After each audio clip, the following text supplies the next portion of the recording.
अरे रमेश का बुखार तो उतर ही नहीं रहा। इसे डॉक्टर को दिखाना ही होगा। पर पैसों का इंतजाम कैसे करूं? कहाँ से लाऊं पैसे? अब तो कोई गहना भी नहीं बचा है कि मैं गिरवी रखकर पैसे उधार मांगूं। तभी गोमती देवी की नजर घर में रखी एक छोटी सफेद मूर्ति पर पड़ी, जिसे उसका बेटा किशन शहर से लेकर आया था। वह मूर्ति बेहद पुरानी होने के कारण उसका रंग थोड़ा धूमिल पड़ गया था, लेकिन उसमें एक अजीब सी चमक थी। गोमती देवी ने सोचा कि शायद यही उनकी मदद कर सके। उसने तुरंत ही वह मूर्ति ली और गांव के सबसे बड़े व्यापारी धर्मपाल सेठ के पास पहुंची। सेठ जी, मेरा पोता बहुत बीमार है। उसके इलाज के लिए पैसों की जरूरत है। आप जरा मदद कर देंगे तो बहुत मेहरबानी होगी। मेरा बेटा तो शहर कमाने गया है। आएगा तो मैं पैसे लौटा दूंगी। सेठ जी ने एक बनावटी मुस्कान के साथ कहा। काकी, ऐसे कैसे किसी को यूं ही पैसे दे दूं? आपके पास कुछ गिरवी रखने को होना भी तो चाहिए ना, तो बात बने। सेठ जी, मेरे पास कीमती सामान के तौर पर यही है। इसे मेरा बेटा दूर शहर से लाया था। कहता है कि यह बहुत महंगी धातु की है। आप तो व्यापारी हो, सब समझते हो। जरा देखना, कहीं चांदी का तो नहीं है। धर्मपाल सेठ ने मूर्ति को हाथ में लिया। वह जानते थे कि यह कोई साधारण धातु नहीं है। इसकी चमक और इसका वजन उन्हें बता रहा था कि यह बहुत कीमती है। उन्होंने मन ही मन सोचा, अरे, यह तो बेशकीमती मूर्ति है। इस बुढ़िया के पास कैसे आई? चलो, जो भी हो, इसे चांदी बता देता हूं। अरे, क्या सोच रही हैं काकी? इतनी छोटी सी चांदी की मूर्ति को गिरवी रखकर कौन रुपए देगा? पर आपका पोता बीमार है तो ले जाइए। मैं 1,000 रुपये ही दे पाऊंगा। अच्छा, वही दे दीजिए सेठ जी। मैंने अपने बेटे को तार भिजवाया है। उसके आते ही मैं पैसे वापस लौटा जाऊंगी। गोमती देवी वहां से पैसे लेकर तुरंत ही अपने पोते रमेश का इलाज करवाती हैं। कुछ दिनों बाद जब किशन घर आता है, तो गोमती देवी उसे सारी बात बताती हैं। किशन यह सुनकर आग बबूला हो जाता है।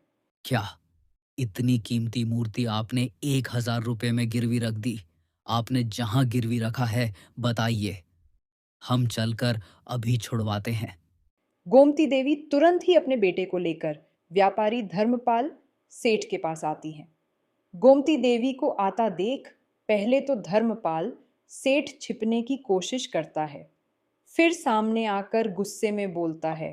बोलो बुढ़िया, क्या चाहिए? मैं आपके पैसे लौटाने आई हूँ सेठ जी। लाओ, अब मेरा सामान वापस कर दो। कौन सा सामान? वो रद्दी भर की मूर्ति, उसे तो खरीदता भी नहीं मैं। मैंने उसे पिघला दिया, उसमें से इतनी सी चांदी निकली। अरे, लेकिन मैंने तो बोला था आपको कि हम आकर ले जाएंगे। फिर आपने गलाया क्यों? ज्यादा समय भी नहीं हुआ था। 2 ही दिन तो बीते हैं। हमें बेवकूफ न बनाओ सेठ। वापस करो मूर्ति या फिर पैसे दो। पूरे 2 लाख की थी वो। क्या? 2 लाख? इतनी सी चांदी 2 लाख?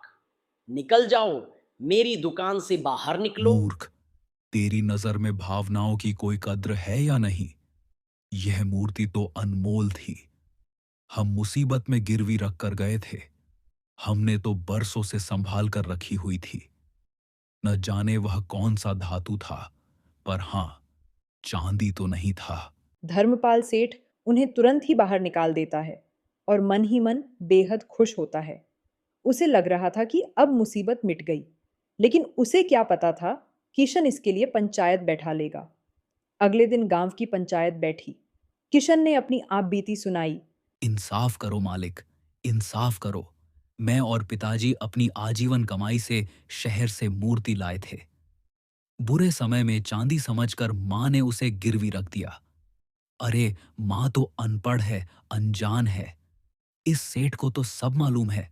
इसने क्यों किया ऐसा? क्या इतनी चमकने वाली चीज चांदी होती है भला? झूठ बोल रहा है यह। रहने को ढंग की छत नहीं, इतनी कीमती मूर्ति इसके पास कैसे आएगी? आप ही सोचो। किशन की वह मूर्ति किस किसने देखी थी? क्या किसी को पता है वह कौन सी धातु की थी?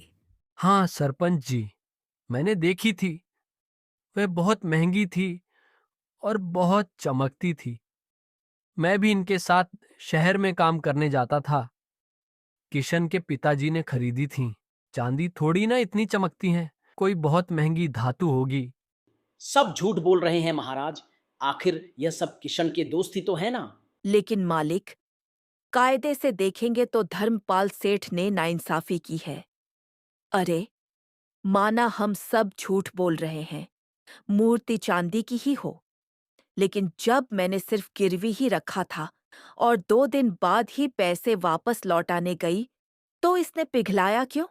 सरपंच ने धर्मपाल सेठ की तरफ देखते हुए कहा। हाँ धर्मपाल सेठ, तुमने गलती की है। अब चाहे वह मूर्ति कितने की भी हो, यह लोग जितना बोलेंगे तुम्हें देना पड़ेगा। बताओ किशन, कितने की थी वह मूर्ति? मेरी नजरों में वह मूर्ति 10 लाख की ही थी। यह सुनकर धर्मपाल सेठ एकदम से आग बबूला हो गया और झट से बोला। झूठ ना बोलो किशन, वो मूर्ति 2 लाख की है। तुम तो बोल रहे थे कि मूर्ति के 500 ही बने हैं, अभी 2 लाख पर आ गए। धर्मपाल सेठ को लगा कि वह पकड़ा गया। उसे तुरंत ही पसीना आने लगे। लेकिन फिर तभी धर्मपाल सेठ घबराते हुए बोला। हाँ वो तो है ही, पर तूने उस दिन दुकान पर आकर 2 लाख बोला था ना। आज पंचायत के सामने बदल गया। वैसे तो वह मूर्ति अनमोल थी, पर 2 लाख ही सही, अभी के अभी दो। अभी उधार रखो, बाद में दे दूंगा। बाद में तो तुम देने से रहे, अभी पंचायत के सामने 2 पैसे। सरपंच ने बीच बचाव करते हुए कहा। धर्मपाल सेठ, मुझे तुम्हारे लिए बेहद बुरा लग रहा है, पर मैं कुछ नहीं कर सकता। कानून के हिसाब से तुम्हारी गलती है। किशन जो मांगे उतना तुम्हें अब भी देना ही पड़ेगा। मैं चाहकर भी कुछ नहीं कर सकता। धर्मपाल सेठ मन ही मन सोचने लगा। अब क्या करूं, मूर्ति महंगी ही लग रही थी। अगर सच में बेशकीमती हुई तो 10 से 12 लाख तो मिलेंगे ही। एक काम करता हूं, अभी इसे 2 लाख दे ही देता हूं। ऐसा करके पंचायत में सबकी हमदर्दी भी जीत लूंगा। धर्मपाल सेठ तुरंत ही गुस्से में अपनी दुकान से लाकर 2 लाख रुपये किशन की तरफ बढ़ा देता है।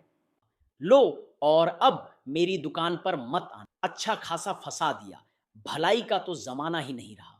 इतना कहकर धर्मपाल सेठ अपनी दुकान बंद करके मूर्ति ग्लाने लग जाता है और बेशकीमती धातु की आस लगाए बेहद उत्सुक होता है। जैसे ही मूर्ति पूरी पिघलती है, धर्मपाल सेठ के सपनों पर पानी फिर जाता है। यह क्या है? यह तो कुछ भी नहीं, सिर्फ चमकने वाले शौकीन धातु है। इसके लिए तो कोई फूटी कौड़ी भी ना दे। यह मैंने क्या कर दिया? इसके लिए मैंने इतनी मगजमारी की, इसके लिए 2 लाख रुपए भी दिए।